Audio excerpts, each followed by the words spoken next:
से बाहर सत्य को ढूंढते हैं, वो भूल जाते हैं। अपने आप को भीड़ से बचाना अच्छा है,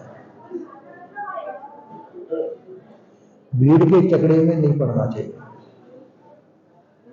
इलाहाबाद कुंभ की मेरे को याद है, इलाहाबाद की जो परवी हो रही थी तो मैं एक किनारे से ऐसा खड़ा था, रस्सियां बंधी हुई थी और पुलिस वाले जो भीड़ को छोड़ते थे उनसे परवी लेने के लिए, एकदम भीड़ में ऐसा हुआ कि बहुत आदमी कुचल रहे थे। मैंने आंखों से देखा, मेरे को बड़ा दुख हुआ। ये अज्ञानता वैसे कुचले गए। थोड़ा अपने आप को रोक लेते, बाद में कर लेते। बहुत एकदम मेरी आंखों के सामने इतने कुचले गए लोग, क्योंकि जो गिर जाता है वो उठ नहीं पाता है, उसके ऊपर हजारों आदमी निकल जाता है, उसका कचूमर हो जाता है। अपने आप को भीड़ से बचाना चाहिए। वो पूजा आरती नहीं, जो भीड़ में पचकर अपने आप को परेशानी कर ले, दूसरे को परेशानी कर ले। अपनी अपनी जगह पर खड़े होकर के वंदना कर सकते हैं। कोई जरूरी नहीं कि आरती तक पहुंचे ही पहुंचे, जरूरी नहीं है। भीड़ में स्वयं को पढ़ करके अपने को जोखिम में डालना, दूसरे को जोखिम में डालना, वो उचित नहीं है। जो जहां है वहीं से अपनी वंदना कर सकते हैं, भीड़ से बचना चाहिए। इसी प्रकार से भीड़ हमारे विचारों के अंदर भी होती है। हमारे अंदर भी बहुत विचारों की भीड़ भरी हुई है, वो भीड़ रुकती नहीं है। हम रोकने की कोशिश करते हैं, रुक नहीं पाते। इतना अंबार पड़ा हुआ है अंदर विचारों का कि वो विचार हमारे नहीं रुक पाते। विचार किसके होते हैं? संसार के होते हैं। और संसार से बचा लेना ही भजन है। संसार में फंसना भजन नहीं है, अपने आप को संसार से निकालना भजन है। तो हम सोचते हैं कि संसार के किसी श्रम साध्य प्रयास के द्वारा हमारा भजन होगा। संसार का श्रम साध्य प्रयास आपको संसार को ही प्राप्त कराएगा, भजन को प्राप्त नहीं कराएगा। चाहे आप माला जपें, चाहे नाना प्रकार के कष्ट साध्य साधनों को करें, वो साधन सब आपको संसार में ही फंसाएंगे। अपने आप को कष्टित करने का प्रयास न करें, अपने आप को सहज रूप में रखिए। बीजक में कहा, सहज ध्यान रहो, सहज ध्यान रहो, गुरु के वचन समाइए। सहज ध्यान, असहज न हो। सहज जैसे हैं आप वैसे ही स्थिति में स्थित हो जाए, असहज न हो, कष्ट साध्य प्रयास न करें।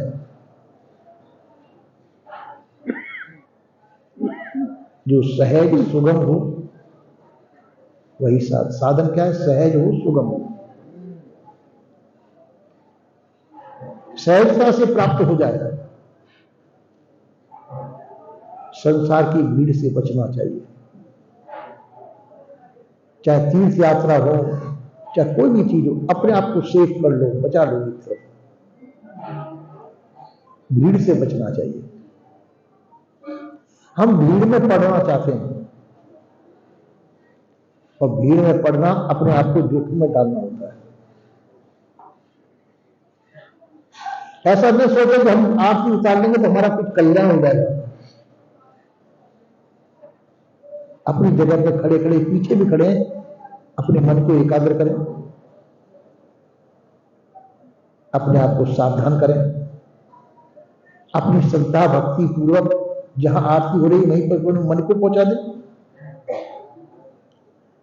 शरीर से नहीं पहुंच पाते, मन से पहुंच सकते हैं। और सही से प्रयास करेंगे तो आपको नाना प्रकार के कष्ट झेलने पड़ सकते हैं। जैसे अभी आप देख रहे हैं हॉस्पिटल, कोई गिर रहे हैं, कोई कुछ हो सकता है, कोई कुचल भी सकते हैं। आगे व्यक्ति कोई गिरता है तो पीछे व्यक्ति कोई परेशानी होती, पीछे से धक्का आगे उसमें आ रहा है, वो गिरेगा, वो परवश है। तो ऐसे प्रयासों से बचना चाहिए।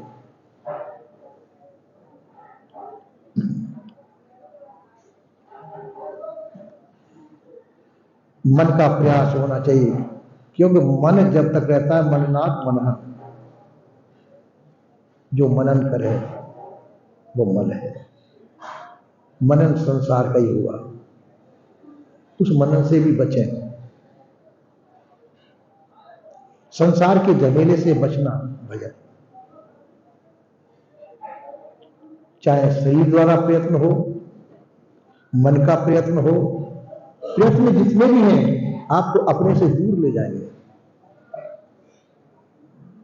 और भजन है आप दूरी को मिटाकर अपने आप में स्थित हो जाए, अपने आप में ही आ जाए।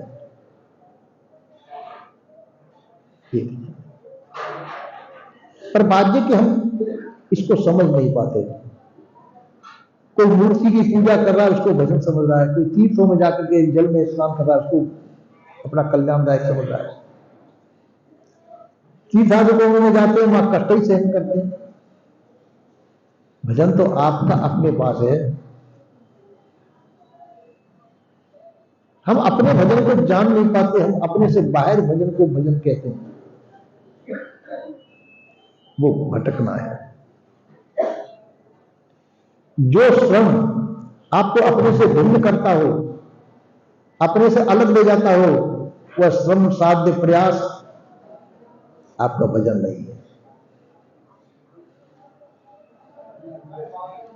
कोई भी कष्ट साध्य श्रम साध्य प्रयास आपको अपना आपे में नहीं लाएगा, आपसे दूर ले जाएगा। और दूर ले जाएगा तो भजन कहां होगा? भजन तो वो है कि वो आपको आपका घर में स्थित कर दे, आप में अपने आप में आ जाए।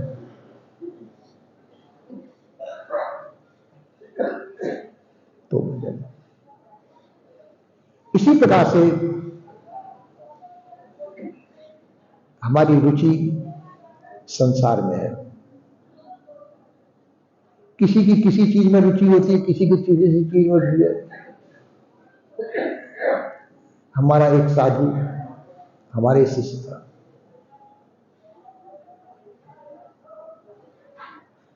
भिलाई बाजार में जा रहे हैं,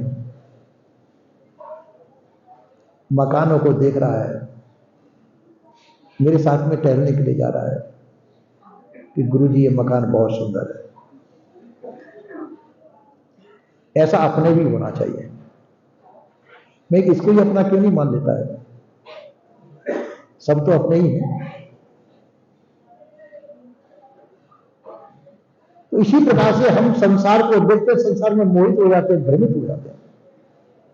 ये हमारे पास भी होना। कोई किसी की इच्छा रहती है कि हम हवाई जहाज में बैठे, तो उनकी इच्छा हवाई जहाज में बैठने की है, तो अपने से बहिर्मुखी हो रहे हैं। हवाई जहाज में बैठना बुरा नहीं है, तो उसकी इच्छा बुरी है। समय आने पर हवाई जहाज में बैठने को मिला, बैठ लीजिए, कोई बात नहीं, सफर कर लीजिए। तो अपने अंदर जो इच्छा बसा रखी है हवाई जहाज की, वो आपको अपने से दूर ले जाएगी। समय आने पर कोई भी साधन आपको मिलता है, साधन का सदुपयोग कर लीजिए। कोई भी साधन का दुरुपयोग नहीं करना चाहिए, उपभोग नहीं करना चाहिए। साधन का सदुपयोग करना ही साधना है। साधना क्या है कि कोई भी साधन है, साधन का सदुपयोग करना साधना है, उसका दुरुपयोग और उपभोग करना साधना नहीं है। हम अक्सर साधन का दुरुपयोग करते हैं या उपभोग करते हैं, जो हमारी भूल होती है। शरीर आपका खुद साधन केंद्र है, इसे सभी साधना होती है। इस साधन में फंसने के लिए नहीं है, शरीर रूपी साधन से जो कार्य होते हैं, संसार के कार्य होते हैं, वो फंसने के लिए नहीं है। शरीर का भी सदुपयोग कीजिए। इसकी अहंता और ममता को त्याग करके इससे अलग होइए। अहंता ममता को त्याग कर इससे ऊपर उठिए। अहंता ममता आपको फंसाएंगी, भ्रमाएंगी, बुलाएंगी। इसमें हम फंसे नहीं। जैसे आप खड़े हुए, आपके चारों बिजली के तारों का परपोटा है। आप इधर को हाथ करेंगे तो वहां करंट मारेगा, इधर को हाथ करेंगे वहां भी करंट मारेगा। तो क्या करना चाहिए? इधर उधर हाथ न करें, एक जगह पर खड़े रहें। इसी प्रकार से संसार भी बिजली के तारों का वो घेरा है। जब तक आप चेष्टा जाएगी, उस चेष्टा में आपकी आस्था होगी, नहीं फंसेंगे। बिजली का जानकार उस घेरे में रहकर बिजली में सब काम करेगा और उसको कोई खतरा नहीं होगा। इसी प्रकार से साधक संसार में रहकर के और संसार को जानते हुए, पहचानते हुए, संसार में रहते हुए प्रसन्नता पूर्वक अपने साधन को पूरा करके अपने लक्ष्य को प्राप्त करता है। साधन करिए। साधन है कि साधन के द्वारा हम अपने आप में आ जाएं। साधन को पकड़े मत रहिए। जैसे सिद्धियों पर चढ़ते हैं छत पे जाने के लिए, तो सिद्धियों को पकड़ने में छत नहीं पहुंचेगी, छत नहीं पहुंच सकते। इसी प्रकार से साधन को अपनाते हुए साधन को छोड़ना पड़ता है। शरीर रूपी साधन आपके पास मौजूद है, इसका भी सदुपयोग कीजिए। इसके द्वारा अपने आप तक पहुंचिए। संसार को जानिए, संसार को पहचानिए और संसार से छूटिए। संसार में रहते हुए इसमें फंसिए मत, इसमें आसक्त न हो, मोहासक्त न हो। यह मोहाशक्ति बंधन है। आप कह सकते हैं कि हम भजन करते हैं, इसलिए 1 घंटा हम ध्यान में बैठते हैं। यदि उसका अहंकार है आपको, वो ध्यान आपका कल्याण नहीं करेगा। भजन करना अच्छी बात है, पर भजन कहते किसे हैं? जो आपको संसार से तार दे, संसार से उबार दे। साधन संसार का ही है, शरीर संसार का ही है। इस शरीर के द्वारा वह प्रयत्न जो आपको संसार से निकाल के बाहर कर दे, और जहां तक प्रयत्न रहेगा वो भी संसार का ही है। प्रयत्न से आप अप्रयत्न में पहुंचे। अप्रयत्न महाप्रयत्न है, और हम प्रयत्न के अंदर ही फंस करके रह जाते हैं। कोई सोचता है कि हम साधु हो जाएं, संसार को छोड़, चलो अच्छी चीज है। संसार छोड़ दिया, जंगल में निकल गए। जंगल में हमको कुछ मिला नहीं, पत्ती खाने लगे। पत्ती में भी हम स्वाद ढूंढने लग जाते हैं, इसमें कोई स्वाद नहीं आया। तो जहां स्वादाशक्ति है वहां फंसावट है। हम स्वादाशक्ति से रहित हो। पंच ज्ञानेंद्रियों का विषय सब स्वादाशक्ति के अंदर रहते हैं। इसका मतलब नहीं इसको छोड़ दें, छोड़े नहीं। कि शरीर की आवश्यकता है, आवश्यकता की पूर्ति कर दीजिए, आवश्यकता की पूर्ति कर दीजिए, और उसमें फंसे नहीं। अनावश्यक इच्छाओं की पूर्ति को छोड़ दीजिए। अनावश्यक इच्छाओं का त्याग कर देना चाहिए, आवश्यकताओं की पूर्ति कर देनी चाहिए। उन आवश्यकताओं में भी आसक्त नहीं होना चाहिए। तो आवश्यकता शरीर की, आपकी नहीं। आपको संसार की आवश्यकता नहीं है, संसार आपके लिए नहीं है, आप संसार के लिए नहीं है। आपको तो संसार से निकलना है। तो संसार से निकलना है तो संसार में फंसना थोड़ी है। हाँ, जो सिद्धियों पर चढ़ करके आप पार हो जाइए, बस इतना ही है। संसार में रह करके हम संसार में फंसे नहीं, संसार में हम आसक्त न हो, संसार में मोहित न हो, संसार में भ्रमित न हो। भ्रम वही है कि जो चीज हमारी नहीं है उसको हम अपना मान लेते हैं, ये भ्रम है। जो चीज आपको देखिए सुनिए गुनिए मनमाई, तुलसीदास जी ने कहा, देखिए सुनिए गुनिए मनमाई, सो सब माया जानो भाई। देखने में आए, सुनने में आए, गिनने में आए, सो माया का रूप है। इसमें यदि हम आसक्त हैं हम संसार में फंस जाएंगे। आप देख लें कोई बात नहीं है पर उसमें फंसे नहीं, सुने कोई बात नहीं पर उस सुनने में फंसे नहीं। साधन करें, साधन में आसक्त न हो, साधन करें अपने पार होने के लिए, संसार से उबरने के लिए, अपने को संसार के फसावट से निकालने के लिए साधन करें, और साधन में आसक्ति नहीं होनी चाहिए। संसार के प्रयास जो हम करते हैं इसमें भी हमको आसक्ति नहीं हो, संसार प्रयास करें पर संसार से पार होने के लिए करें, संसार में फंसने के लिए नहीं। अच्छे से अच्छा उत्तम से जहां आपको वो साधन में भी प्रियता महसूस हो वो भी आपको फंसाएगी। साधन में भी रुचि उतनी लीजिए जितना कि आपको पार होना है। पार होने के लिए साधन को अपना लीजिए, कोई बात नहीं, पर उसमें रुचि न लें। इसी प्रकार से शरीर भी साधन है। शरीर को जो प्राप्त है वह साधन सामग्री है। शरीर को जो प्राप्त है साधन के स्वभाव वो साधन सामग्री है। साधन सामग्री केवल आपके सदुपयोग के लिए है, दुरुपयोग उपभोग के लिए नहीं है। तो साधन सामग्री का सदुपयोग कर लीजिए, उसमें आसक्त ना हो। साधन सामग्री का सदुपयोग कर रहे हैं पर उसमें आसक्त ना हो। यदि आसक्त होंगे तो आप फंस जाएंगे, निकलना मुश्किल है। संसार है रहना नहीं, देश वीराना है। ये वीराना देश है, अपना नहीं है।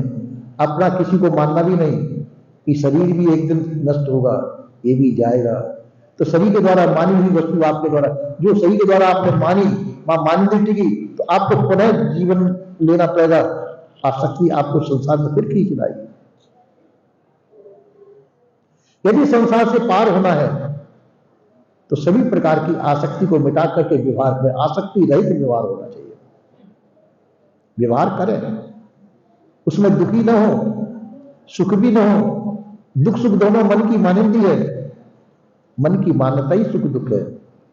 मन की मान्यताओं से हम ऊपर उठ जाए, दुखी सुखी न हो। तो ऐसा जो उसी को कहते हैं परम साधक। संसार सागर से पार होना है, संसार में फंसना नहीं है। हम सोचे हमको एक कुटिया बन जाए तो हम साधन करेंगे उसमें, ये भी फंसना ही है। कुटिया मिल जाए साधन करने अच्छी चीज है, कोई बुरी चीज नहीं है। यदि उसमें आसक्ति है तो हम फंस रहे हैं। आश्रम है ठीक है, आश्रय मिल रहा है तो जिसमें आश्रय मिले आश्रम है। पर जब हमारी वृत्ति जाती है इसमें ये भी होना, ये भी होना, ये भी होना, तो अपने चित्त का फैलाव है। इसमें ऐसा और हो जाता है, इसमें ऐसा और हो जाता है, इसमें सहज स्वभाव से हो जाए तो कर लो। अपने प्रयत्नों को फैला के उसमें आसक्त होना अपने फंसना है। आश्रम आपका आपका ही सब कुछ है, पर उसमें अहमता ममता को निकाल देना चाहिए। अहमता ममता से रहित होकर के जो भी साधन सामग्री है उस साधन सामग्री का सदुपयोग कर लो, कोई बात नहीं, अच्छी बात है। उसमें फंसे नहीं। जहां फंसेंगे वहां दुर्गति को प्राप्त होंगे। अपनी गति क्या है, सबसे पार होकर के आप अपने आप में ही शांत हो, तो आपकी गति है। हम अपनी सुखासक्ति को संसार में लगाते और संसार में फंसे हैं, वहां दुर्गति होगी। साधन के मार्ग में हमारी सुखासक्ति नहीं होनी चाहिए। शरीर है आपका साधन ही मानिए, अपना आप नहीं। शरीर आप नहीं है, शरीर जिसकी सत्ता से चलता बोलता बोलता वो सत्ता आप है। ये शरीर में भी आसक्त नहीं होना चाहिए। देखो हमारे मित्र इष्ट में ठीक है व्यवहार कीजिए, अपना किसी को न माने। व्यवहार करने के लिए सब आपके ही है, उसमें विभाग है। एक चीज ऐसा है, ज्ञान मार्ग है कि न कोई मेरा है न मैं किसी का हूं, ये ज्ञान मार्ग है। और भक्ति मार्ग है, सब मेरे और मैं सबका हूं, सब मेरे और मैं सबका हूं, ये भक्ति मार्ग है। अब आसक्ति छोड़ना है तो सब मेरे हैं और मैं सबका हूं, इसमें भी आसक्ति नहीं रहेगी। और न मैं किसी का हूं न मेरा कोई है, इसमें भी आसक्ति नहीं रहेगी। आसक्ति बीच में होती है, ये मेरा है और ये मेरा नहीं है, या भेद बुद्धि होगी, ये मेरा ये मेरा नहीं है। इन दोनों भावों से उभरना चाहिए, दोनों भावों से, क्योंकि भावाशक्ति ही बंधन का कारण है। सभी प्रकार की भावाशक्ति को मिटा करके प्रारब्ध अनुसार जो आपका प्रयोग है वह प्रयोग करते रहिए, आसक्त न हो, बंधन में न पड़े। ऐसा संत गुरुजनों का कहना है, सदगुरु श्री कबीर साहब का ऐसा ही कहना है। यही विराम देता हूं। बोलिए श्री सदगुरुदेव।